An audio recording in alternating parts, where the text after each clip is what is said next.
Boa noite, gente. Vou apresentar o Seiki, tá? Que é um arquiteto, ele é meio equatoriano, meio japonês. Vou passar um pouquinho da formação dele para vocês entenderem um pouquinho, né, com o que ele trabalha. Bom, o Seiichi Suzuki é graduado em arquitetura e urbanismo pela PUC do Equador, mestre em arquitetura avançada e tectônica digital pela UPC, que é a Universidade Politécnica da Catalunha, mestre também em design avançado em arquitetura digital pela Universidade Pompeu Fabra e atualmente doutorando investigador da Universidade de Stuttgart. Ele é também professor da Universidade Politécnica da Catalunha, atualmente. E, bom, queria agradecer ao SEI pelo convite, né, por ter aceitado o nosso convite. Passo a palavra para ele. ¿Funciona este? ¿Escucha? Oh, perfecto. Ok. Ok. Muy buenas noches a todos. Muchas gracias por la invitación. Muchas gracias a todo el equipo de la PUC por la invitación. Muchas gracias especialmente a Hugo por toda la invitación y la gentileza. Estoy muy contento de estar aquí.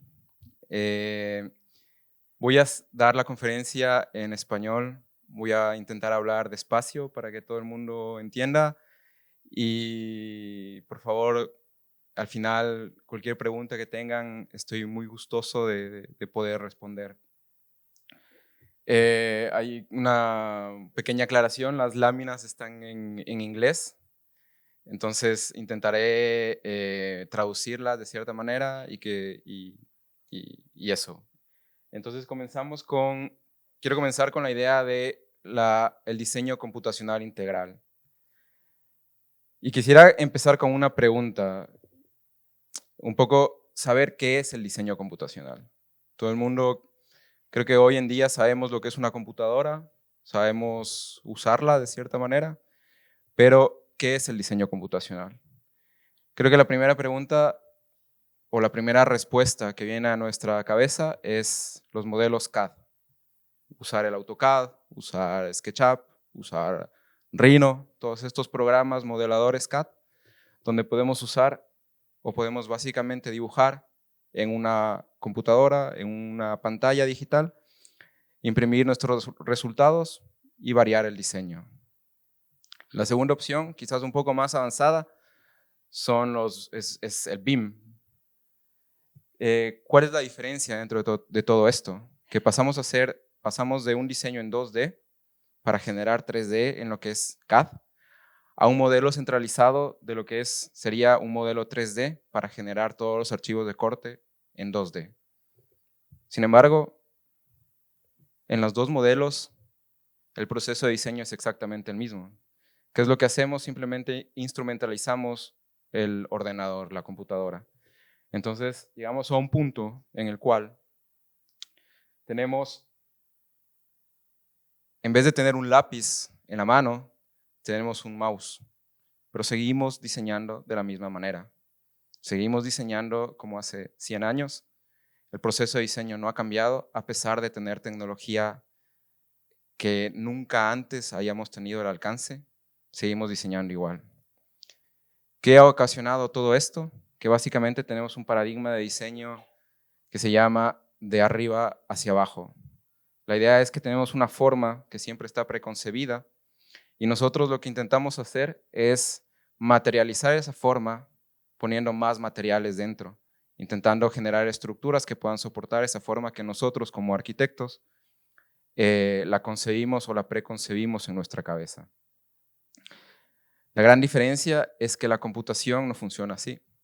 La computación funciona con modelos matemáticos, modelos numéricos, en los cuales se puede optimizar el diseño.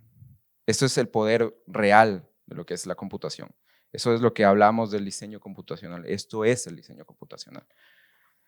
En este caso, por ejemplo, es algo nuevo para nosotros como arquitectos, pero no es algo nuevo para otras industrias, como por ejemplo la industria aeroespacial, la industria automotriz o la industria naval. En todas estas industrias comienzan a haber modelos matemáticos, modelos numéricos, para poder mejorar el rendimiento de las estructuras. Se intenta hacer un mejor aprovechamiento del material, tener materiales más resistentes, formas más optimizadas. Y todo esto es porque se comienza a integrar y se comienza a utilizar el poder de cómputo de un ordenador. ¿Qué es lo que pasa? Que en realidad la computación no es algo como tal nuevo, ¿sí? Es algo que antiguos maestros o pioneros, como puede ser el caso de Fray Otto, por ejemplo, Gaudí, Heinz Isler, y hacían todo este tipo de cosas. Pero lo hacían de una manera experimental, de una manera análoga, con modelos a escala, donde probaban cómo funcionaba el material, cómo se genera una forma en relación al uso de los materiales. Y pueden ver, por ejemplo, que en este caso, en el caso de Gaudí, hace casi 100 años, Fray Otto, unos 40, 50 años, se comenzaba ya a usar o a entender cómo el diseño podía ser influenciado por la capacidad o por las propiedades de un material. ¿Sí? Creo que en este aspecto tenemos que tomar muy en cuenta la investigación de Fray Otto. ¿Por qué? Porque fue quizás uno de los primeros en establecer una documentación muy rigurosa y en entender que puede crearse un vínculo entre sistemas naturales, arquitectura e ingeniería. Aquí en estas imágenes, por ejemplo, son imágenes de algunos de los ejemplos de modelos experimentales con pompas de jabón creadas por Fray Otto, igual en la Universidad de Stuttgart, en los cuales hoy por hoy estos modelos siguen siendo de cierta manera, el estado del arte en cuanto a la generación de forma a través de modelos experimentales, modelos análogos. Sí, todo esto ha generado una corriente de pensamiento, una corriente de diseño que intenta mimetizar o intenta inspirarse en los principios biológicos. ¿Por qué? Porque llegamos a un punto en el cual entendemos que, por ejemplo, no sé si alcanzan a leer la frase, pero si vemos en esta parte de aquí, por ejemplo, entendemos que en los sistemas materiales, en los sistemas biológicos, el material es costoso. ¿Esto qué quiere decir? Que la naturaleza resuelve su forma, su estructura, a través de optimizar su forma. En cualquier sistema biológico, por ejemplo, el material es costoso. Esa es la idea, es muy costoso. Entonces, por ende, la naturaleza no puede desaprovechar, hacer un mal uso de los materiales. Y es algo que no pasa, por ejemplo, en la arquitectura. Lo que hablaba al principio, de que si tenemos, por ejemplo, una estructura o una idea preconcebida en la cabeza, con unas formas geométricas complejas, la manera de resolver es simplemente intentar poner una estructura rígida. Si esa estructura no soporta las cargas, poner más material, poner más elementos, y estamos desaprovechando o estamos haciendo un mal uso de los materiales. En este caso, la situación es completamente distinta. En las pompas de jabón, por ejemplo, lo que se intenta hacer es optimizar al máximo la cobertura de un área utilizando el mínimo material posible. ¿Sí? La geometría de las pompas de jabón se da por este principio, un principio muy básico que simplemente intenta reducir el uso del material para, mediante la optimización de la forma. Esto nos lleva a una idea que se llama el principio de form finding. ¿Sí? En este caso, por ejemplo, lo que nosotros hacemos o lo que nosotros pretendemos es no tener esta idea preconcebida en la cabeza, sino que esa idea se vaya generando conforme el comportamiento de un material, conforme las fuerzas que actúan sobre la estructura. Y llegamos al proceso en que, por ejemplo, podemos desarrollar, en este caso, una membrana, por ejemplo, simplemente aplicando fuerzas a esta membrana. ¿Sí? La geometría final, es algo que se encuentra a través de un proceso físico. No es una geometría que yo la puedo preconcebir con antelación. Dentro de este contexto es donde entra la idea de las estructuras a flexión activa. ¿Por qué hablamos de flexión activa? Porque básicamente tenemos un sistema estructural que tiene un comportamiento elástico, que su geometría es muy difícil de predecir, ¿sí? Y que por esa dificultad de predecir su geometría, tenemos que aplicar un proceso de búsqueda de forma o un proceso de form finding. ¿Qué es la flexión activa? Creo que aquí hay un video, verlo ahí quizás. Básicamente, lo que quiero que vean es un poco cómo funciona el principio de flexión activa. Básicamente tenemos un elemento plano o lineal que al momento de ser flexionado comienza a guardar energía, ¿sí? Esa energía hace que el elemento genere una curva. Esa curva es llamada una elástica, ¿sí? El momento en el cual ese punto de fuerza aplicado sobre este elemento lineal o plano se libera, automáticamente vuelve a su estado plano. ¿Cuál es la ventaja de todo esto? Que básicamente podemos generar geometrías complejas porque podemos generar curvatura con un elemento relativamente sencillo. Y por otro lado, que podemos generar estructuras cinéticas. ¿Por qué? Porque el componente estructural guarda energía que al ser liberado puede generar movimiento. El principio de flexión activa no es algo nuevo, igual, no es nuevo. Está en el estado de arte o en el estado de la industria de muchos artefactos. Por ejemplo, tenemos tiendas de campaña, sombrillas, parasoles, tiendas de pescar, cañas de pescar.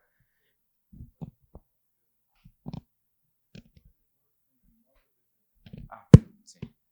Esto del video, perdón, sí.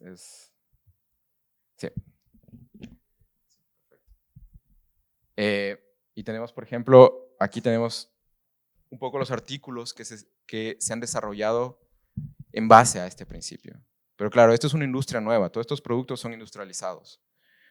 Sin embargo, el principio también es aplicado en arquitecturas vernáculas. Aquí hay un montón de ejemplos de asentación o tribus nómadas que utilizan este principio de flexión activa para poder generar una suerte de albergue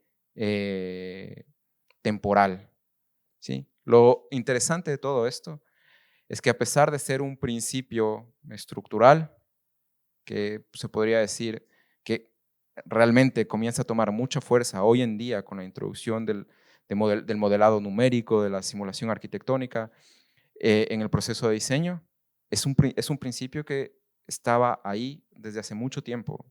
Y en culturas, por ejemplo, yendo desde África, América, Asia, el principio estaba ahí, ya, un uso muy empírico del material. La gente sabía cómo usar este material.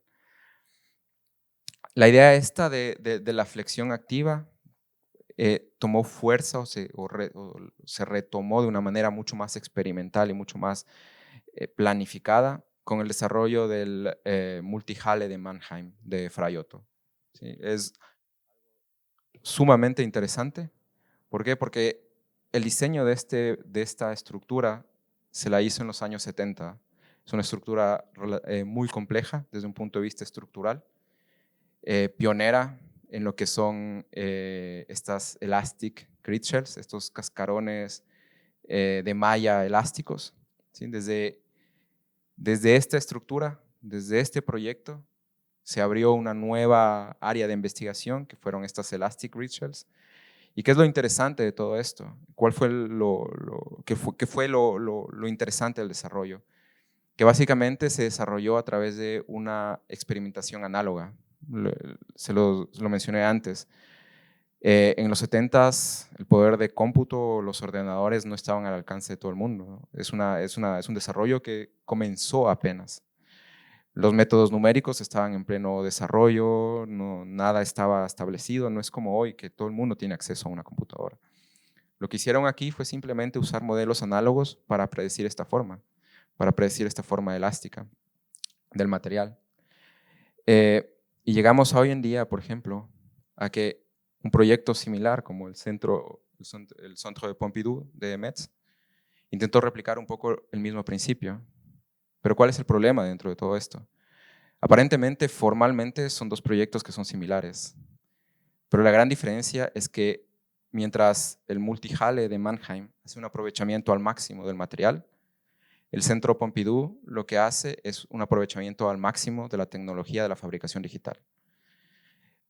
En el multijale, por ejemplo, en este caso de acá, ¿dónde está? En el multijale, por ejemplo, todas las piezas son iguales y se generó la geometría por cómo la malla en estado plano fue puesta en su estado final, moviendo los puntos de anclaje. En el Centro Pompidou, por ejemplo, cada componente es distinto y se lo dobló con vapor para poder generar esta doble curvatura. Esto quiere decir que, por ejemplo, para el Centro Pompidou había un centenar o un millar de piezas distintas, mientras que para el multijale de Mannheim había realmente una estandarización de las piezas y solo se usaba el comportamiento del material para poder generar esta forma. Todo esto dio lugar a lo que nosotros desarrollamos como un primer pabellón de investigación en el ITKE, en la Universidad de Stuttgart. Y este pabellón de investigación básicamente lo que hace uso es repensar este principio de flexión activa mediante métodos computacionales de diseño, métodos integrales de diseño. ¿Qué quiere decir esto? Que, por ejemplo, nosotros al hablar de un método integral de diseño, tenemos que hablar de integrar distintas fases en la construcción. Esto sería el proceso de diseño, el proceso de modelado, el proceso de simulación y el proceso de construcción. Sí, fue uno de los primeros proyectos y este proyecto fue realmente un punto de quiebre en el uso de la simulación dentro de los proyectos de flexión activa. Entonces, voy aquí a poner un video del proyecto, básicamente. ¿Sí? Es un proyecto desarrollado por el ITKE, el ICD, son dos institutos que colaboramos siempre juntos. Fue desarrollado en el 2010 y básicamente aquí ustedes pueden ver cómo la estructura pasa de una forma plana a una forma, a una curvatura, simplemente por cómo se cambian los puntos de anclaje a la estructura. Todo el modelo se lo convirtió, o sea, todo el proceso de simulación se generó archivos de corte digital para producir toda la estructura de una manera robótica. Al final, claro, el ensamblaje es humano, ¿sí? Pero el ensamblaje es bastante sencillo, porque son piezas relativamente sencillas, planas, en las cuales simplemente las vamos flexionando para generar esta curvatura. La geometría general es un torus, ¿sí? Tiene una doble curvatura. Tenemos puntos de anclaje, como pueden ver en este momento estamos colocando los puntos de anclaje y poco a poco vamos conectando estas lamelas, estas tiras de plywood de 3 milímetros para generar la estructura. Lo importante de aquí, de esta estructura, por ejemplo, es que no hay un elemento principal, a diferencia de cualquier estructura normal que construimos como arquitectos. No es un sistema de pórticos donde si falla una columna, se cae toda la estructura. Estamos hablando de que esta estructura es completamente redundante y tiene que fallar un gran porcentaje de la estructura para que la estructura colapse, a pesar de que tenga elementos tan delgados y aparentemente tan frágiles.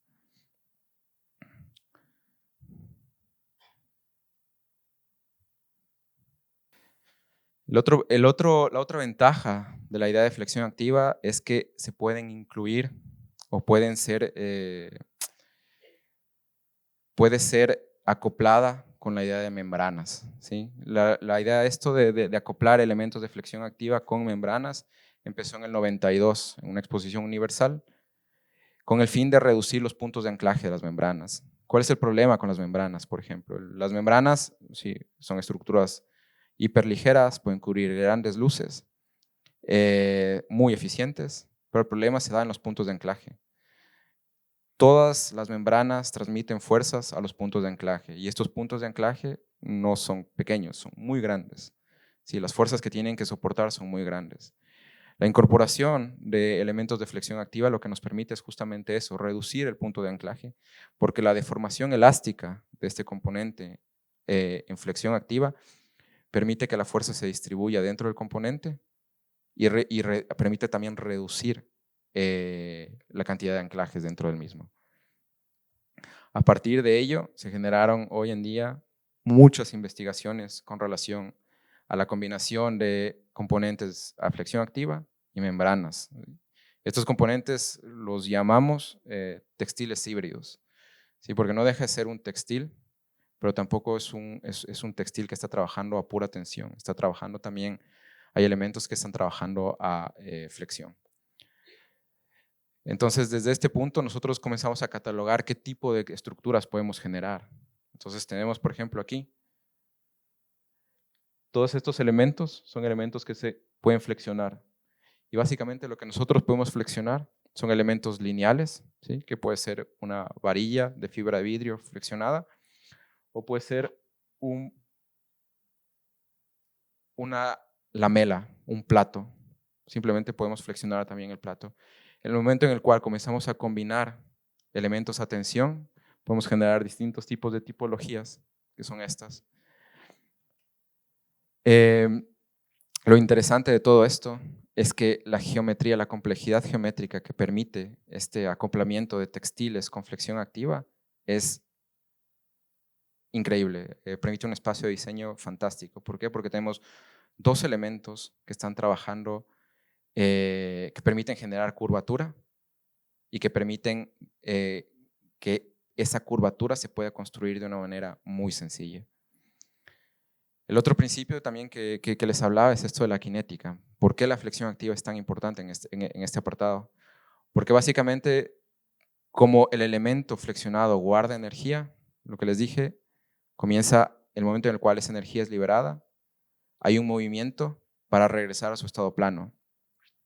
Este principio, por ejemplo, fue aprovechado para el desarrollo de una fachada cinética que podemos ver aquí. Esta fachada tiene láminas o lamelas de fibra de vidrio que simplemente están actuadas en cada una de las esquinas. La manera en la que se actúa permite que el material flexione y la fachada se abra hacia el exterior. ¿Cuál es la ventaja de todo esto? Que a diferencia de un sistema mecánico, donde necesitamos muchos componentes, bisagras, uniones y todo esto, aquí es simplemente una lamela con dos puntos de actuación. Entonces reducimos el número de componentes, generamos movimiento y simplemente lo hacemos por un trato distinto del material. Utilizamos al máximo el comportamiento del material, entendemos cómo el material deforma, entendemos cómo el material funciona y sacamos beneficio de eso. De la misma manera que, como lo decía antes, la naturaleza lo hace. El otro aspecto que quiero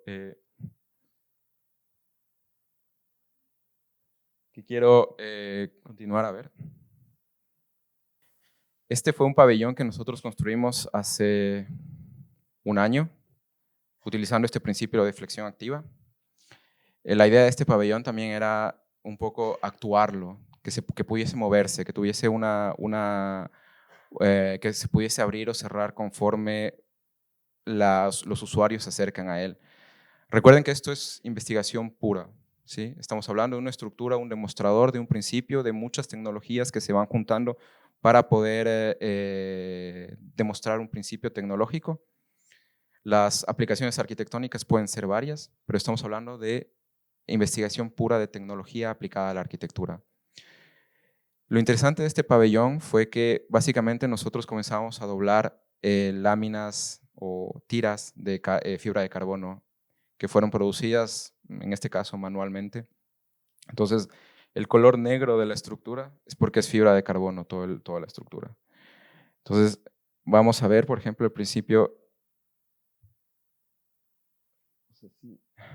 Ok, vuelvo a... Son cosas que... Vemos cómo se dobla. Esto fue un form finding digital. Cómo se dobla la estructura, cómo se generan todas las lamelas, se juntan todas las lamelas y se comienza a actuar. La estructura comienza a actuar. Este era el principio que nosotros queríamos probar. tuvimos ciertas dificultades con la actuación, nunca lo logramos probar, y también entendimos que el hecho de generar una arquitectura en movimiento no es algo sencillo. Fue quizás un primer ejemplo de una primera experimentación de lo que queríamos hacer. Pero aquí la parte interesante fue que creamos un flujo de trabajo muy complejo y muy, se podría decir, muy divertido. ¿Por qué? Porque intentábamos mezclar distintos tipos de paradigmas de modelado. Por un lado, comenzamos con lo que son modelados de superficies, ¿sí? Para tener unas condiciones iniciales.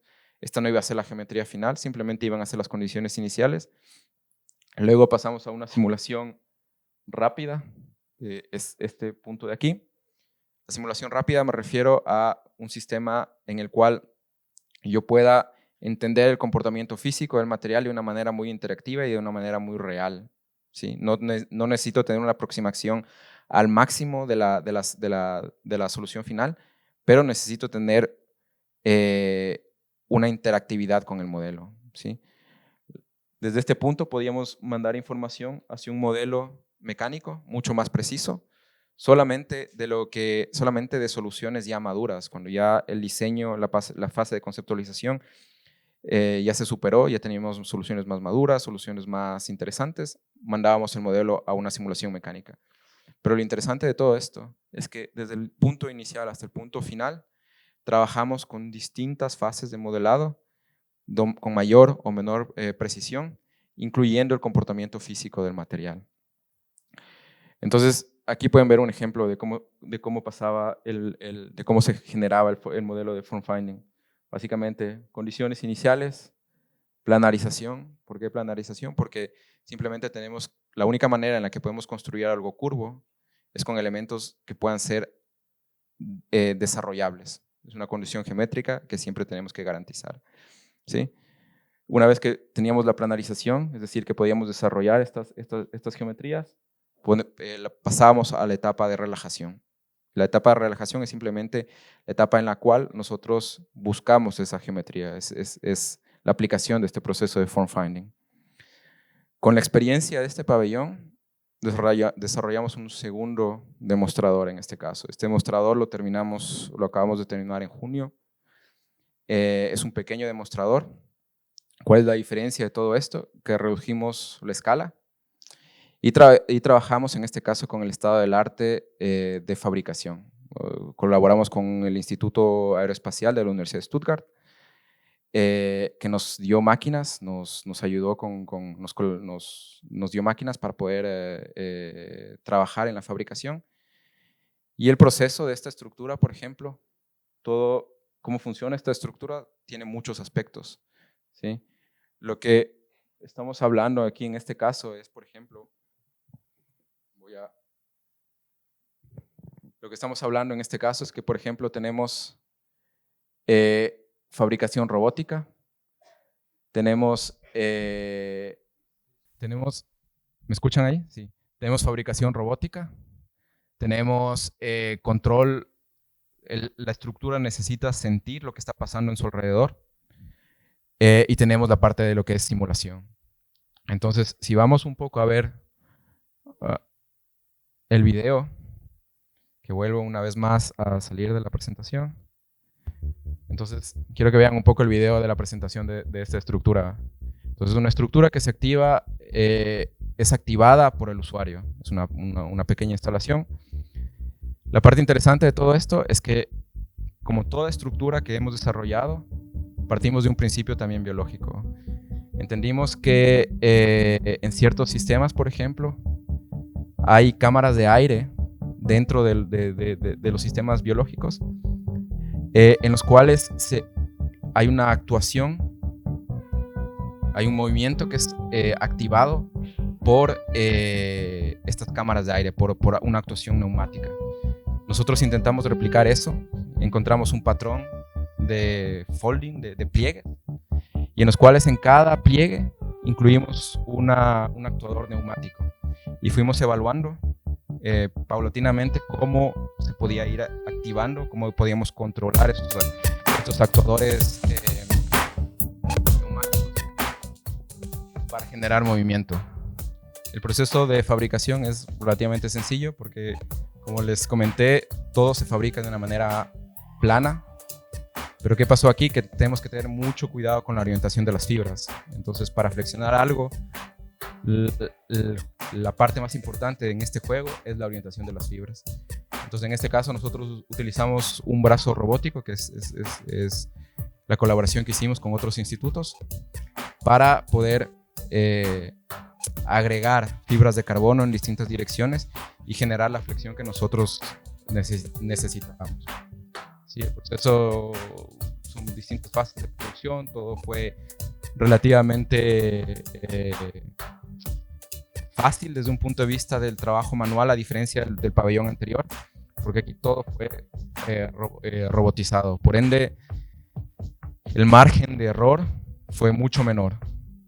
¿Sí? Pueden ver, por ejemplo, el tamaño de las piezas, son piezas extremadamente delgadas. Y lo interesante de todo esto es que justamente, como lo mencioné antes, lo interesante es que nosotros tenemos que resolver esto, resolver la capacidad estructural, resolver el performance de la estructura a través de la geometría. Es la única manera, porque no podemos aumentar más material. Si aumentamos más material, tenemos un conflicto, el material no va a flexionar. ¿Sí? La estructura se va a hacer más pesada. Si la estructura es más pesada, con más flexión, el material colapsa, la estructura colapsa. Entonces, la única manera es a través de la geometría, en este caso. Y lo que quiero que entiendan con estos demostradores es que, por ejemplo, la geometría va más allá, o el diseño computacional va más allá de generar una geometría o un modelo geométrico que se enfoca puramente en lo estético. ¿Sí? Lo que desarrollamos aquí es una geometría compleja, que lo que busca es mejorar el rendimiento de nuestras estructuras y a la vez reducir el uso o el consumo de materiales y energía. Entonces tenemos aquí cómo funciona esta estructura. Y bueno, quiero seguir un poco con esto, enseñarles un poco cómo funciona este es el proceso de...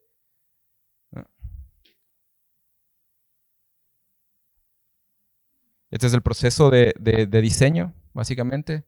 Teníamos igual unas condiciones iniciales. ¿Dónde está? Teníamos unas condiciones iniciales.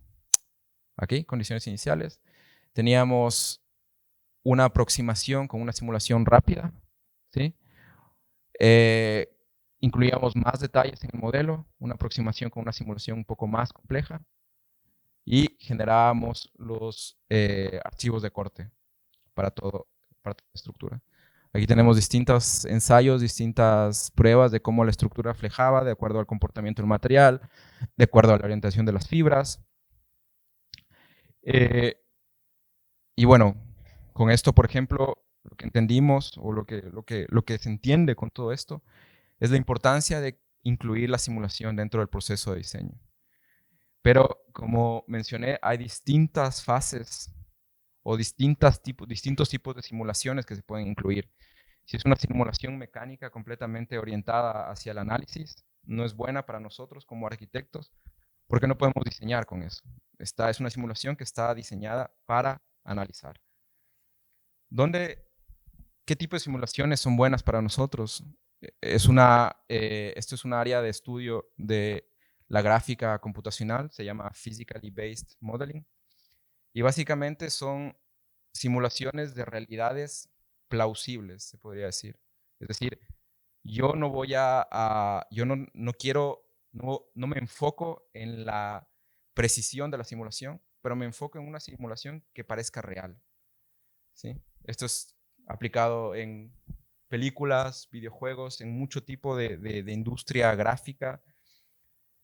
Y dentro de todo esto podemos ver que cada una de estas simulaciones tiene distintas áreas de aplicación. ¿Sí? Tenemos, por ejemplo, objetos rígidos, tenemos simulación de fluidos, tenemos simulación de telas, tenemos millones, o no millones, pero muchos tipos de métodos para simular distintos tipos de comportamientos.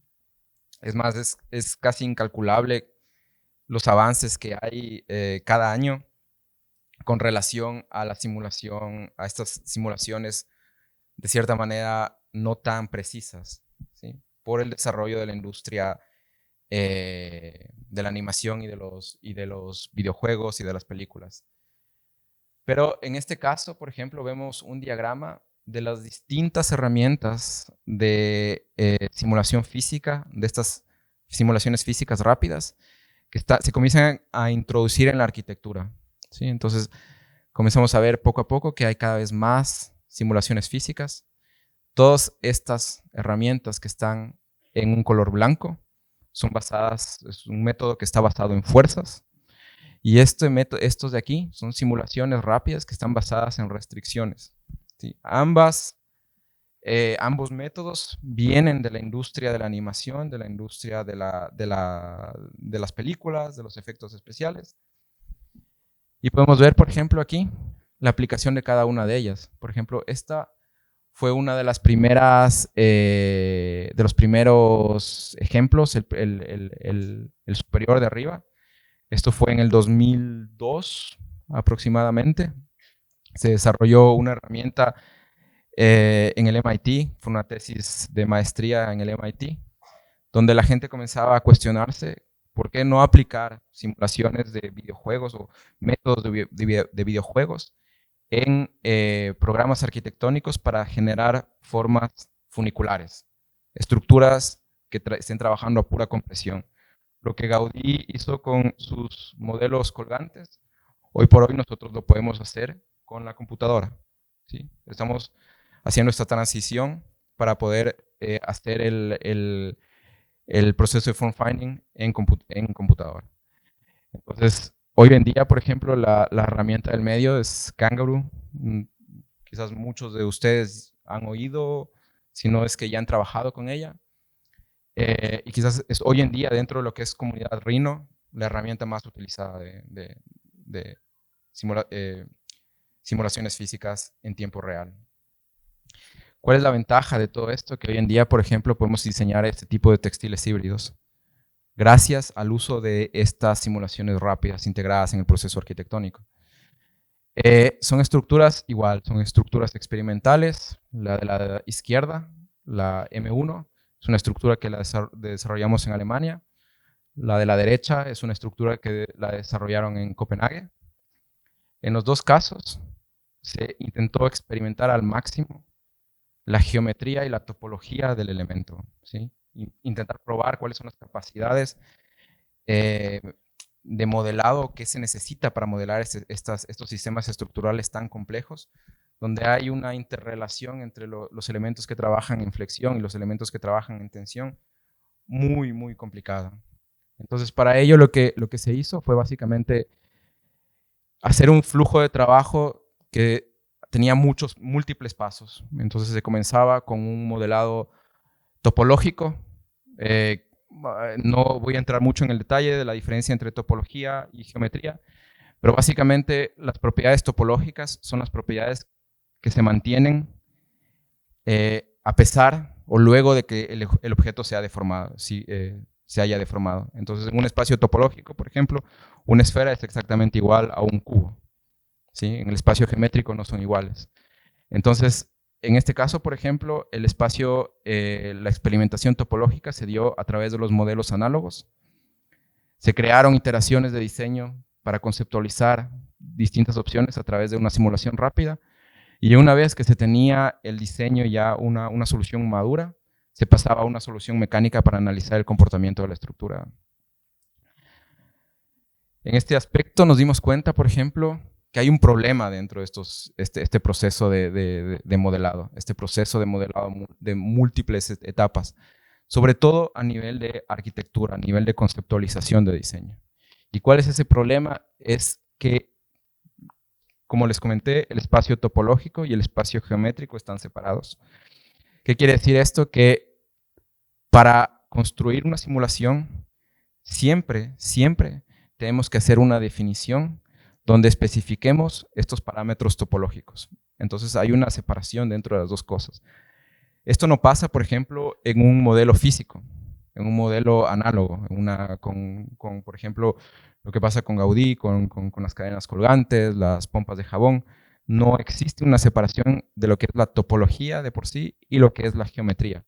Uno entiende que simplemente corta, recorta material y va pegando, va despegando y la geometría se va generando, pero no existe esta separación tan explícita como lo existe aquí en un modelo computacional. ¿Por qué es tan importante la topología en este aspecto? Porque cada vez que nosotros hacemos un modelo paramétrico, lo que nosotros estamos haciendo en realidad es generando un modelo topológico. Todas estas pequeñas cajitas que son donde están los algoritmos son básicamente entidades que están conectadas entre sí. Cómo esta estructura está generada es un modelo topológico. Entonces, lo que nosotros generamos al final, cuando hacemos un modelo paramétrico, un modelo asociativo, es básicamente un modelo topológico, donde la forma es simplemente el resultado de todo este proceso. No nos interesa a la larga, no estamos tan interesados en la forma, sino estamos interesados en construir este modelo topológico que derive en una forma particular. ¿A dónde llegó todo esto? El pabellón del 2010, por ejemplo, generó una estructura sumamente compleja desde un punto de vista topológico. ¿Por qué? Porque a pesar de tener una geometría que se podría decir que es relativamente sencilla, porque se puede generar a través de una superficie matemática, tiene los puntos de conexión entre cada lamela en distinta ubicación. El hecho de tener estos puntos de conexión en distinta ubicación hace que la estructura sea más rígida. ¿Sí? Haya una redundancia en cuanto a la conexión y sea más rígida, más resistente, la capacidad estructural es mayor. Lo mismo pasó con el proyecto anterior, el proyecto M1. Los modelos a escala se estudiaron para cambiar estas conexiones entre componentes.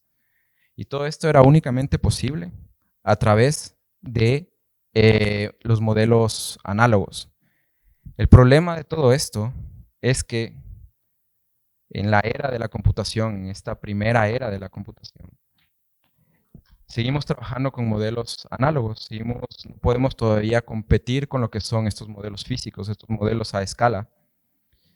Esto nos lleva a un proceso en el cual, si nosotros empezamos un proceso de form finding, en el cual dividimos la topología de la geometría, cada vez que no encontremos una solución al problema, tenemos que parar la simulación y volver al problema topológico, ¿sí? Si estamos trabajando con estructuras que se deforman, piensen que tenemos que pensar o tenemos que visualizar o previsualizar en nuestras cabezas de una manera muy intuitiva cómo esa estructura se va a deformar. Entonces, y ahí aplicar esas transformaciones topológicas.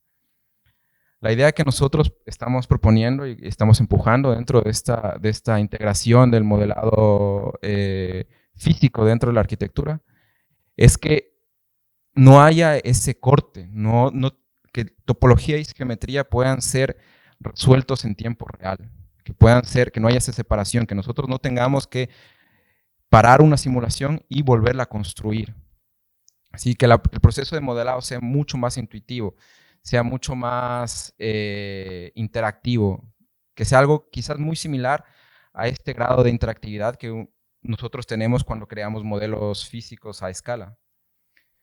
Entonces, la diferencia es justamente esta, ¿sí? Tenemos dos sistemas que son prácticamente iguales, ¿sí? Arriba hay una malla que va a generar un círculo y abajo tenemos un pequeño agente que va construyendo esa malla progresivamente. Entonces, la aplicación quizás el resultado sea lo mismo en este caso, pero la manera de llegar al resultado es completamente distinta. Esto está totalmente predefinido, la parte de arriba, y yo tengo que dividir el problema de primero generar esta malla para luego poder empujar esa malla hacia la forma de círculo. En este caso no, en este caso el agente puede ir adaptándose para generar esa malla de acuerdo a distintas condiciones de modelado. ¿Qué es lo que pasa? Que esto no es algo nuevo. De nuevo, no es nuevo, es algo que se aplica muy comúnmente en los simuladores de operaciones, es algo, el estado del arte, ¿sí? Los simuladores de operaciones, por ejemplo, pueden deformar el órgano y puedo interactuar también con el órgano. Puedo cortar el órgano. En el momento en el que introduzco un corte en el órgano, estoy cambiando la topología del órgano, de este órgano virtual. Entonces esto no es nuevo, no es nuevo en la industria, pero es nuevo en la arquitectura. Entonces llegamos en un punto en el cual tenemos que, si integramos el problema topológico dentro de esta búsqueda de forma, tenemos que tomar en consideración muchos aspectos, como son el manejo de la información dentro del modelo, cómo se van a resolver o cómo se van a tomar decisiones dentro de este modelo, cómo se va a garantizar la interactividad y cómo se va a generar implícitamente este proceso de creación y de discretización de la topología. Lo que nosotros propusimos es generar un modelo que sea un poco más complejo, que tenga más información dentro del mismo. El modelo topológico que va dentro del modelo numérico es más complejo, tiene más información, y al tener más información, lo que nosotros hacemos es integrar reglas de comportamiento en el modelo. Entonces, para garantizar que no haya quiebres o que no haya errores en la simulación, estas reglas son aplicadas para cada transformación. Todo esto fue conceptualizado en el desarrollo de una herramienta que se llama Elastic-Space, y es una herramienta que fue diseñada para el diseño de estas estructuras textiles híbridas, ¿sí? La herramienta se la construyó enteramente en Java y se hizo un plugin para conectarla con Grasshopper. Entonces, hay una retroalimentación de información con esta herramienta. Entonces, vamos a ver aquí igual un pequeño video de cómo funciona esta herramienta. Entonces, la idea básicamente en este caso es de poder generar un espacio de diseño en el cual yo pueda, de cierta manera, interactuar con la geometría. Estamos viendo esta geometría tiene física en tiempo real. Puedo ir añadiendo elementos de una manera muy interactiva. Todos estos elementos son varillas de fibra de vidrio. La idea es que estas sean varillas de fibra de vidrio. Nosotros podemos programar las propiedades del material, es decir, de acuerdo, por ejemplo, al productor, a la persona o a la industria que nos está, o la empresa que nos está proveyendo estas varillas, al igual que las membranas. Entonces podemos cambiar o reconstruir las membranas, generar distintas configuraciones, simplemente añadiendo y quitando elementos. Esto básicamente lo que equivale a tener unas líneas o unas curvas en su modelo CAD que tienen física en tiempo real. Eso es la gran diferencia. Aquí, por ejemplo, igual podemos hacer análisis de esfuerzos, análisis de curvatura para tener una mayor información de todo el proceso. Y con esta herramienta comenzamos a tratar el tema de la toma de decisiones. El espacio se vuelve más complejo, ¿sí? El espacio es más vivo, se podría decir, tenemos física en tiempo real. ¿Cómo podemos resolver todos estos problemas con un cierto grado de interactividad? Lo que hicimos aquí, por ejemplo, pensamos en que si integrábamos inteligencia artificial, podíamos simplemente dejar a la máquina que genere los patrones para conectar, por ejemplo, estas varillas. En este caso, por ejemplo, la máquina lo que hace, nosotros generamos un patrón. Le decimos a la máquina, este es el patrón que yo quiero generar o de esta manera yo quiero conectar todas las varillas. Y la máquina lo que hace es automáticamente computa los distintos tipos de conexiones y genera esas conexiones de acuerdo al patrón que yo generé, ¿sí? Es un paso más adelante de esta integración de la topología dentro del problema de la simulación. Lo que hicimos con esto fue que teníamos la herramienta y teníamos que probarla. Y la probamos durante la AI Visiting School de Madrid en el 2006 para generar una estructura efímera, una estructura temporal que estaba dividida en dos partes. La parte superior es un cascarón de fibra de vidrio y la parte inferior era una estructura un poco caótica que fue hecha de tubos de aluminio que fueron doblados robóticamente. La complejidad de todo esto es que, claro, la parte de abajo es una parte que es extremadamente pesada porque son tubos de aluminio. Y la parte superior es una estructura extremadamente ligera porque son varillas de fibra de vidrio. Lo contradictorio dentro de todo esto es que la parte de abajo estaba colgando de las varillas de fibra de vidrio. Entonces, cuando diseñamos todo esto y cuando íbamos a construirlo, teníamos mucho miedo de que la parte superior colapse. Y la verdad es que todo funcionó muy bien. Voy a saltarme a ver. Por ejemplo, aquí tenemos un video de cómo estaban doblando las varillas de aluminio para la parte inferior. Estamos trabajando con 2 robots colaborativos y personas, además. Y aquí tenemos el momento en el cual colgábamos la estructura de aluminio en esta estructura de fibra de vidrio, lo cual realmente fue interesante porque, como les dije, teníamos mucho miedo de que la estructura colapse. Y a pesar de ello, no colapsó y estuvo expuesta en el Colegio de Arquitectos de Madrid durante, me parece que 4 o 5 meses. Y tuvimos el apoyo de Philips también para poder iluminar la estructura y todo. Y fue interesante. Otra aplicación que hicimos con la herramienta fue el diseño de este textil híbrido, que era básicamente una competencia en la cual participamos. Lastimosamente no la ganamos. Pero lo que era interesante de este proceso es que, primero, nosotros entendíamos que el proceso de modelado tenía distintas fases, porque íbamos añadiendo elementos paulatinamente. ¿Qué fue lo interesante dentro de todo esto? Que al final nosotros podríamos extraer la base de datos de todas estas transformaciones y generar un archivo que informe el proceso de construcción. Entonces tenemos aquí, por ejemplo, todas las varillas. La primera columna son las varillas que forman el primer elemento y la manera en la que se conectan, y a la vez la secuencia en la que se conectan. La parte final son las membranas para generar el patrón de corte de las membranas y la secuencia en que también se deben de conectar esas membranas. Con toda esta información, nosotros llegamos a un punto en el cual vimos que la herramienta tenía mucho más potencial, pero estaba limitada a un espacio de diseño que estaba desarrollado en Java. Era limitado y de cierta manera teníamos que incluir más elementos físicos, más fuerzas, distintos tipos de comportamientos. Y desarrollamos un framework, un marco computacional que se llama Iguana. ¿Sí? Iguana es básicamente una gran librería que está desarrollada en Java, en C#, y estamos terminando un desarrollo en C++. Y básicamente lo que tiene son distintos módulos o distintos paquetes. Un paquete es el paquete físico y el otro es el paquete de estructura de datos de topología. ¿Qué fue la parte más interesante de todo esto? Que comenzamos a hacer distintos tipos de aplicaciones. Por un lado, desarrollamos una segunda versión de Java, de Elastic Space. ¿Sí? Es un software ya más estándar, más robusto. Fue desarrollado igual en Java, pero una versión mucho más alta de Java. Se intentó incluir cómputo en paralelo, era mucho más eficiente.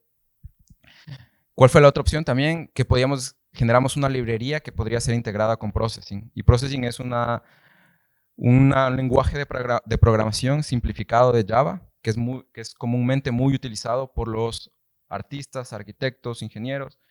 Entonces, nos daba mucha flexibilidad para que distintos tipos de usuarios la puedan usar. ¿Dónde más implementamos? Desarrollamos un componente en C# para hacer un plugin en Grasshopper.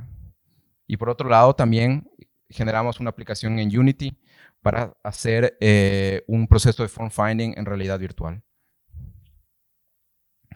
Entonces, esta es la implementación que tenemos, por ejemplo, en Grasshopper. Y comenzamos a probar el comportamiento o qué tan rápido resolvía la geometría en comparación con Kangaroo. Aquí tenemos aproximadamente 100 partículas y vemos que, por ejemplo, Iguana resuelve la geometría de una manera más rápida. ¿Qué es lo que está pasando aquí? Tenemos un punto de anclaje que está en el lado izquierdo y tenemos una viga doblada que está preestresada, es decir, que tiene el estrés guardado como si fuese un elemento lineal o plano. Un momento en el cual libero ese punto de anclaje, la varilla va a intentar volver a su posición natural o a su posición normal. Entonces, llegamos a un punto en el cual hablábamos del tema de la interacción, cómo podíamos, de cierta manera, mejorar la interacción, mejorar la precisión del proceso de simulación. Y en este caso, por ejemplo, no sé si pueden ver, pero son dos varillas. Y dos varillas que comienzan a flexionar de distinta manera. ¿Por qué? Porque simplemente tenemos dos tipos de simulaciones, dos tipos de elementos que manejan simulaciones con distintos grados de precisión. Cuando la varilla comienza a torcerse, hay una simulación que es más compleja y más precisa. Y podemos incluir efectos de torsión en esa varilla. En los elementos anteriores no podíamos hacer eso. Era un elemento simplificado donde simplemente podíamos hacer o simular la flexión en un sentido y no en los dos sentidos, como es en este caso. Nosotros llegamos al punto en el cual dijimos, ok, tenemos que probar todo este tipo de cosas. Esta es una instalación que la estamos desarrollando todavía, está pausado y está en construcción, y es básicamente una estructura textil híbrida con geometrías bastante complejas. ¿Sí? Tenemos unas membranas multidimensionales que conectan unas con otras, no sabemos cómo está orientado todo esto, pero lo que sí nos sirvió es para comenzar a probar cómo esta simulación podía utilizar distintos elementos físicos, distintos elementos mecánicos, para poder llegar a un resultado que sea relativamente preciso y que tenga cierto grado de interactividad. ¿Sí? Para ello hicimos algunas pruebas, por ejemplo, hicimos un modelado multidimensional, creamos distintas mallas para poder simular de una manera más rápida o más precisa, conforme al comportamiento que nosotros queríamos. Y lo más importante de todo esto, como pasó en los proyectos anteriores, la complejidad de todo el proceso de construcción se podía extraer de la base de datos para generar una información que pueda asistir el proceso de construcción y el proceso de fabricación. En este caso, lo que hicimos fue que toda esta membrana multidimensional podía ser explotada conforme era construida para poder generar los patrones de corte y generar la lógica de manufactura de esta membrana. Otro ejemplo que usamos para poder probar esta herramienta fue un pabellón que lo desarrollamos con Foster's en Inglaterra y luego fue expuesto en Copenhague. Y lo interesante de todo esto es que igual es una estructura textil híbrida, temporal, pero comenzamos a utilizar una membrana que era bastante particular porque tenía un recubrimiento de una chapa de madera. ¿Sí? Esta membrana fue fabricada en Israel, todo fabricado a mano, y permitía dar un comportamiento especial a esta estructura. Esta estructura fue diseñada igual para ser adaptable, para que se abra y se cierra. ¿Sí? En realidad la estructura parece un taco, ¿sí? Es relativamente sencilla, la geometría es sencilla. ¿Sí? Y lo que queríamos es generar un espacio de lectura para una persona que podía ir, sentarse y leer. ¿Qué es lo que permitió la herramienta? La herramienta permitió hacer estas variaciones en el diseño. ¿Sí? Nos permitía generar geometrías más complejas, estas membranas multidimensionales, generar conexiones entre varillas de fibra de vidrio, añadir varillas y todo esto. Y nos permitía generar una variedad muy grande de iteraciones. Simplemente por el hecho de poder usar la física en tiempo real y resolver el problema topológico con la geometría en tiempo real. Entonces el proceso de diseño, el proceso de fabricación se simplificó, el proceso de diseño fue mucho más interactivo y pudimos generar todas estas geometrías. A la larga nos decidimos por la geometría más sencilla, por un tema de presupuestos y por un tema de complejidad de la adaptación. Pero el estudio conceptual de las distintas propuestas de diseño estuvo ahí. Y otra de las características importantes de todo esto, y vuelvo al hecho de generar estas estructuras adaptativas. ¿Qué es lo que pasa en una simulación? En una simulación generar movimiento es difícil. ¿Por qué? Porque estamos trabajando con sistemas finitos, sistemas que están discretizados, sistemas que, por ejemplo, si yo quiero pasar de un punto, por ejemplo, en este caso, es un sliding, es como una riel que intenta mover una varilla de un punto a otro punto. Si la varilla tiene el suficiente número de partículas, esa transición puede ser relativamente suave o casi sin efectos, no se puede ver. Pero en el momento en el cual tengo menos partículas, siempre va a haber un salto para pasar de un punto a otro punto. Entonces, en ese caso, no podemos simular algo que sea adaptable, porque no va a aproximar la realidad. En este aspecto es donde también aplicamos lo que es esta topología dinámica, resolver la topología y la geometría en tiempo real, porque para poder tener esta transición de un punto a otro, siempre creábamos una partícula. Y cuando llegaba a otra partícula que ya existía ahí, esa partícula se eliminaba y toda la información pasaba a esta partícula que ya existía ahí. Entonces siempre había un proceso de crear y eliminar esta partícula. ¿Para qué usamos todo esto? Usamos para desarrollar un proyecto, que esto es un proyecto que fue desarrollado por estudiantes de máster del programa de maestría que proponemos nosotros. Y básicamente lo que ellos estaban haciendo es una estructura que trabaja flexión activa y que tiene actuadores robóticos. Entonces tiene ciertos puntos de conexión donde hay nodos robóticos. ¿Qué permite esto? Que la estructura pueda cambiar. Entonces, para poder hacer ese cambio, la estructura tenía que tener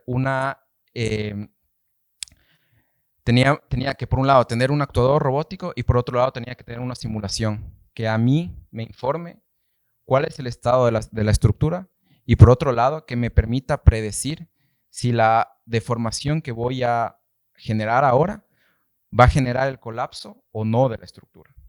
Entonces, en este caso, lo que se hizo fue establecer una comunicación en tiempo real con la simulación y la simulación proveía resultados también en tiempo real. Entonces, si ustedes pueden ver, el actuador aquí comienza a moverse. Cuando el actuador aquí comienza a moverse, manda información hacia el entorno de simulación y vamos a ver cómo la simulación y el objeto físico cambian en tiempo real. Entonces, ven aquí cómo el actuador robótico y la simulación cambia también en tiempo real. Si todo esto es únicamente posible a través de integrar el problema topológico en el modelado geométrico cuando utilizamos física en tiempo real. Esto terminó con esta estructura, que fue la estructura que desarrollaron los estudiantes. Tuvieron mucha suerte porque se ganaron una beca para ir al Autodesk Pier 9 en Boston, donde tuvieron toda la maquinaria para poder desarrollar este sistema estructural. Entonces, ustedes pueden ver cómo los estudiantes están interactuando con la estructura se mueve, camina, era algo muy interesante de ver. ¿Qué es lo que pasa con todo esto? Que al integrar todo esto, por ejemplo, quiero enseñar esta fotografía porque aquí tenemos absolutamente todo lo que involucra esta estructura.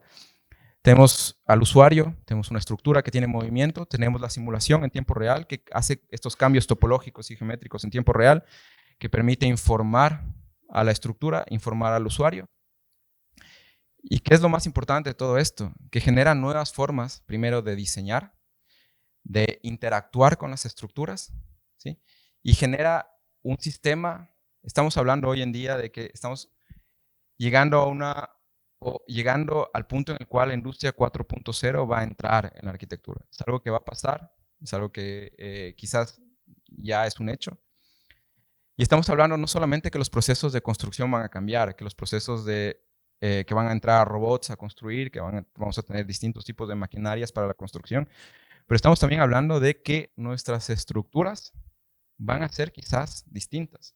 Y la manera en la que nosotros interactuamos con estas estructuras va a cambiar radicalmente por la introducción de estos tipos de modelados computacionales y sistemas robóticos de fabricación.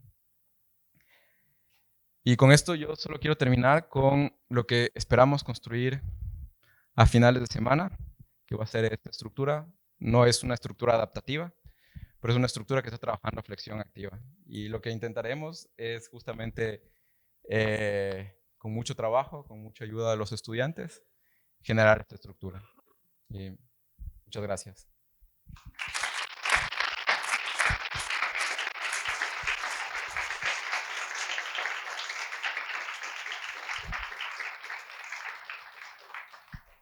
Bom, gente, a gente vai abrir agora para uma sessão de perguntas. Quem tiver alguma dúvida.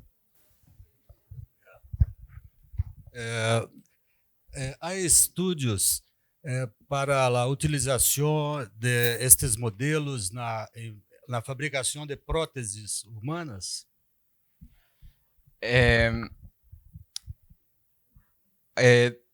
Modelos con el principio de flexión activa o con el modelado computacional. Modelado físico mesmo. El modelado físico, por ejemplo, es el estado del arte, por ejemplo, en la preparación de cirugías. ¿Sí? Es algo que está ahí. Hay dos tipos de simulaciones, cuando uno va a preparar una cirugía o cuando uno va a entrenar a un cirujano. Entonces son modelos que pueden ser intercambiables con distintas áreas.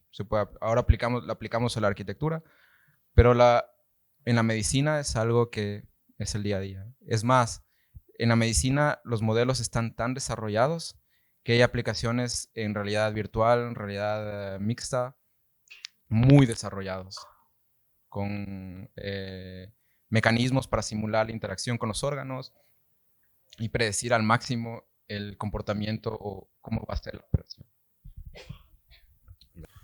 Boa noite. Diante de tudo que você mostrou, né, meu interesse é entender que tipo de material que pode ser aproveitado para esse tipo de sistema estrutural, né, de flexão ativa,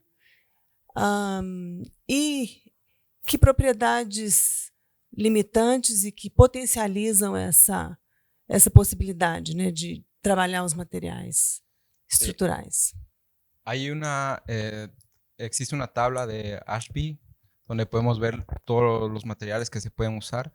Básicamente, los materiales óptimos hoy en día son los composites, hechos de fibras de vidrio, fibras de carbono. Es por eso que nosotros utilizamos mucho la fibra de vidrio, la fibra de carbono.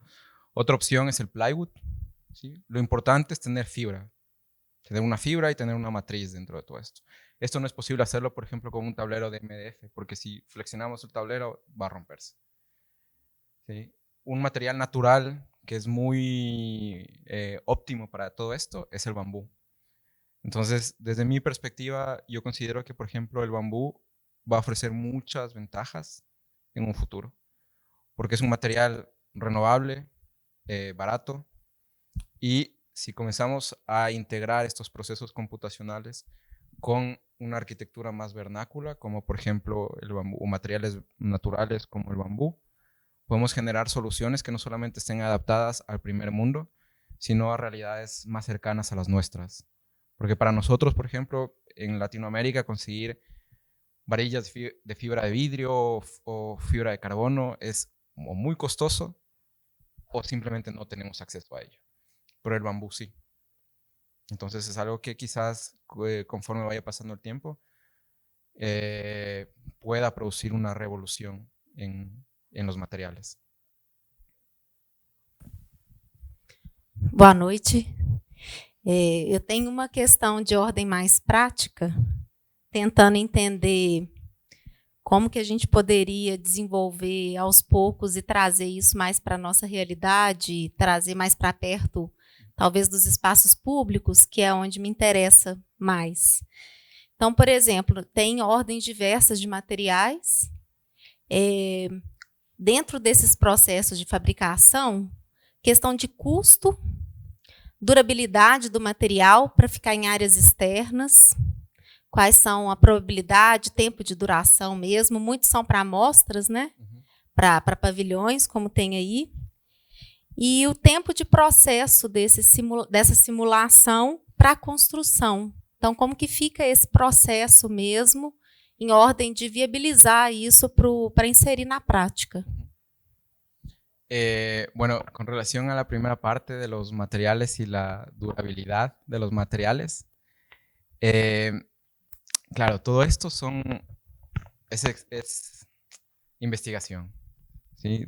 Nosotros diseñamos para que el material pueda resistir 6 meses, 1 año, ¿sí? Tenemos siempre en Alemania la regulación nos obliga a que a que garanticemos que la estructura no vaya a dañarse de aquí a 6 meses o de aquí a 1 año.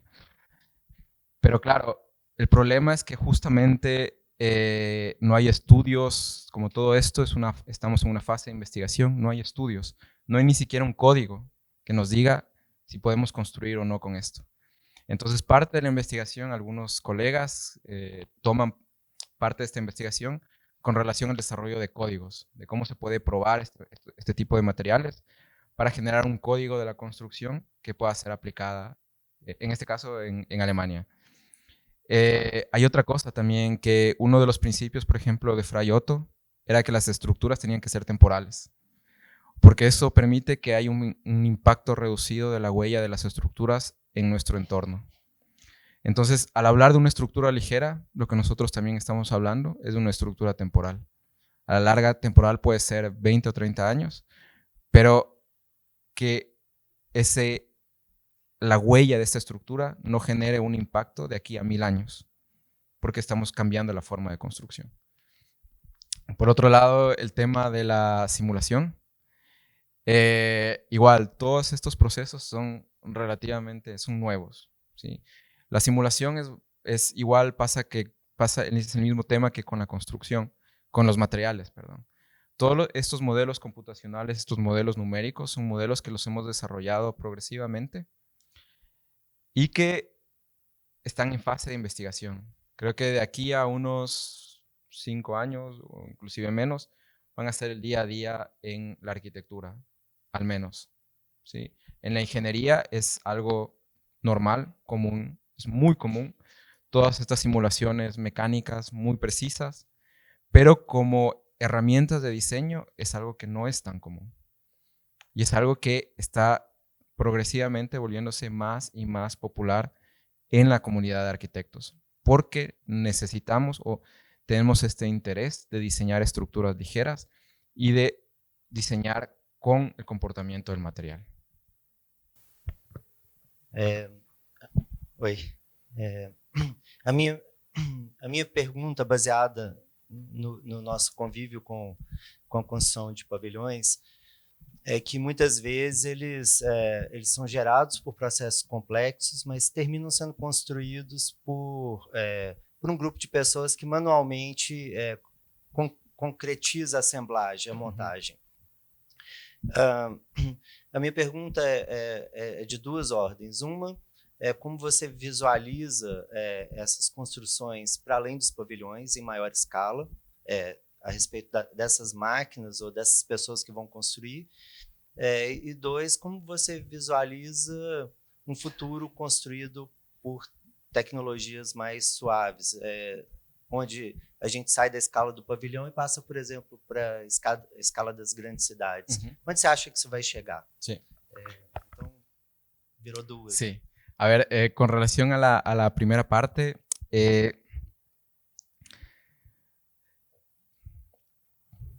creo que lo interesante del uso de los robots hoy en día y cómo va la tecnología y quizás de aquí a unos 10 años es que todavía hay labores que el robot no puede suplantar al humano. Eso es así.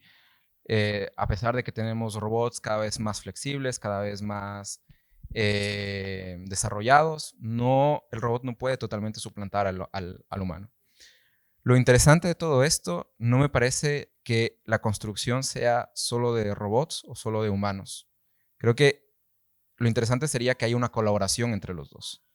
Entonces estamos hablando, por eso el tema de Human-Robotic Interaction es tan popular hoy en día, porque lo que buscamos es que haya esta interacción entre el robot y el hombre y que podamos comunicarnos, que el robot no nos pueda matar, que el robot no nos pueda hacer daño, ¿sí?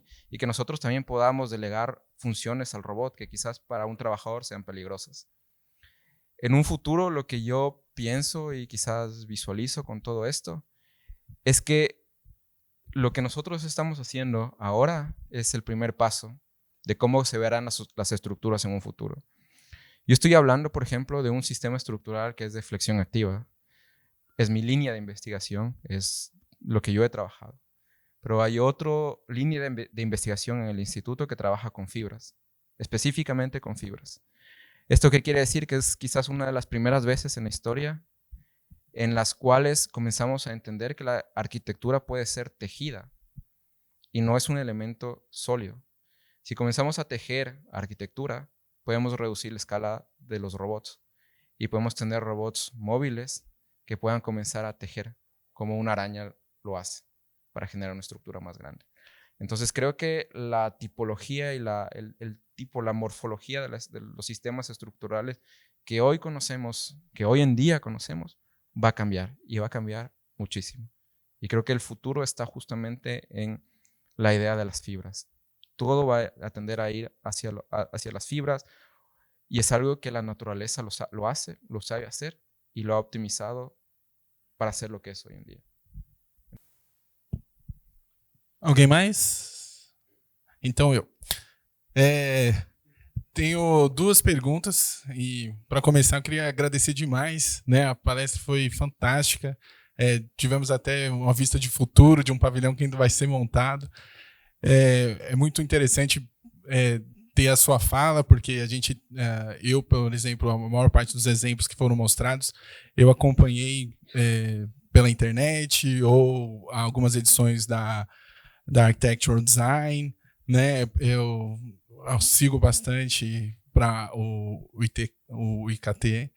Então, para mim, foi, além de um prazer, foi muito interessante ver que a investigação para sair de dentro do computador para o mundo real é algo que está na ordem do dia.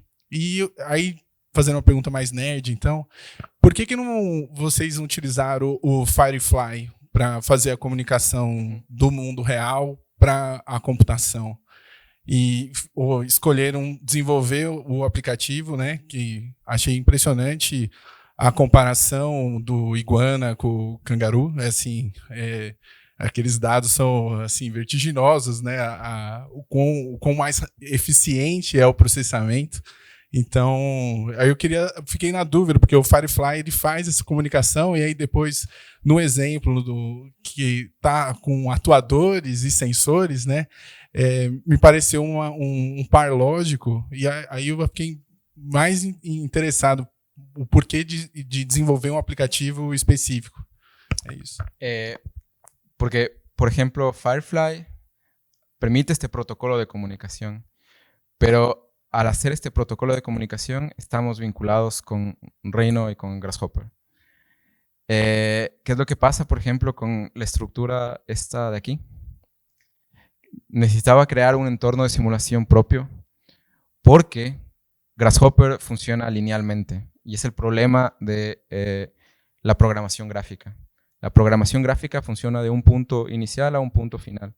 Pero si yo quiero tomar el input del punto final y pasarlo de nuevo, el output del punto final al input del punto inicial, no lo puedo hacer.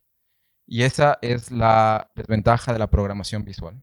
Es más fácil de entender, es más fácil de procesar, pero solo funciona linealmente. En este caso, nosotros necesitamos una retroalimentación continua de información. Y esto es el problema de la simulación. Con Firefly podemos tener esa retroalimentación, pero la simulación no la podemos tener.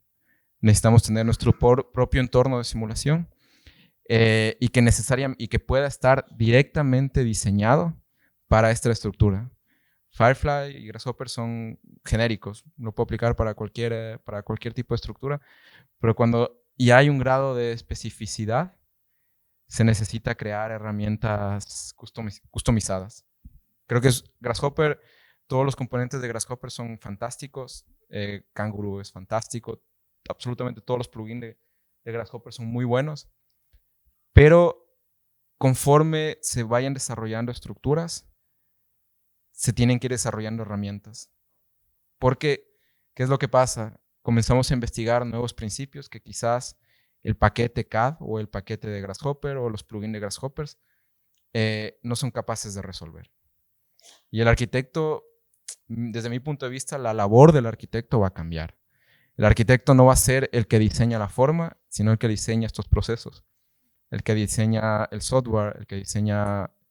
Ya no estamos limitados a lo que Autodesk o McNeil nos diga, sino que simplemente nosotros podemos programar lo que nosotros queramos. Y en ese caso, la creatividad está limitada simplemente por nuestras capacidades. Boa noite. Uma pergunta que eu sempre faço quando vejo um profissional atuando numa área bem diferente da tradicional da arquitetura e que me desperta bastante curiosidade é como foi o começo da sua trajetória profissional nessa linha de pesquisa e o que te levou a estar onde você chegou hoje? Hay algo que... muchas gracias por la pregunta porque me parece muy interesante. Creo que siempre sentía que el hecho de poder dibujar en una computadora me estaba limitando lo que yo quería hacer. Creo que cuando comencé a pensar en que puede haber algo más allá del dibujo en AutoCAD y que quizás yo pueda programar lo que yo quiero dibujar, comienzan a haber inquietudes que comienzan a nacer. Entonces, ya no solamente hablamos de dibujar, sino que hablamos de que quizás pueda introducir la física en el modelado. O quizás pueda introducir, comenzamos a ver de que se pueden comenzar a mezclar otras áreas. Entonces, se comenzaba a pensar y decir, bueno, quizás la fabricación también se puede introducir en todo esto. Entonces, llega un punto en el cual nosotros nos damos cuenta de que el rol del arquitecto cambió y que llegamos a un punto en el cual ya no somos ni tan arquitectos, tampoco somos tan programadores, pero somos una mezcla de muchas cosas que lo que intentamos es resolver problemas muy específicos. Y tenemos esa libertad. Desde mi punto de vista, lo que a mí más me interesó es tener esa libertad de poder tratar distintos temas. Sobre todo, en mi caso, de modelado, de integrar esta física en tiempo real. El proceso de fabricación es sumamente interesante, pero de por sí tiene muchísimos problemas más que hay que resolver. Entonces, es como que nosotros, el problema cuando comenzamos a hacer una investigación es que nos especializamos mucho en un punto, pero sin embargo hay una playa muy grande con mucha arena por investigar. Y lo interesante de todo eso es saber que hay muchas más cosas por investigar, que no se acaba con esto, no empieza ni termina com esto. Bom, então gostaria de agradecer muito, Seik, muito obrigado, ficamos muito felizes, você trouxe muita alegria, uma visão de futuro, perspectivas, agradecemos muito. Agradecemos também a presença de todos. Gostaria de convidar para a montagem da estrutura do workshop, que alguns alunos estão participando, que a montagem está prevista para quinta-feira e sexta-feira, na parte da tarde, aqui no pilotis desse prédio, pilotis do Dom Cabral. Então, a estrutura será montada. Quem puder estar presente, participar, ver, e depois ela ficará um tempo também aqui no pilotis. Então, estão todos convidados. Muito obrigado, boa noite, então.